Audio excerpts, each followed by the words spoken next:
আসসালামু আলাইকুম আপুরা ভাইয়ারা, সবাই কেমন আছেন? সিম ভর্তা করছি হাতে মাখিয়ে, ঝাল ঝাল করে এই যে সিম ভর্তা করছি।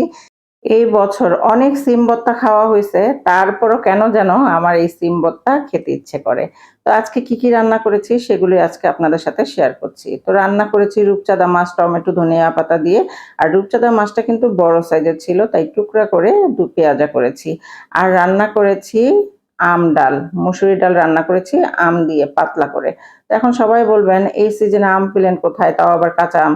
আসলে গত বছর আমের সিজনে আমি আম কিনে ফ্রোজেন করে রেখেছিলাম, সেই আম দিয়েই ডাল রান্না করেছি। তো এই তো ভর্তা বানানো শুরু করে দিয়েছি। ঝাল ঝাল এই সিম ভর্তা, মানে কি বলবো, সরিষার তেলের ঝাঁঝে এত সুন্দর একটা সেন্ট বের হয়েছে বলার মতো না।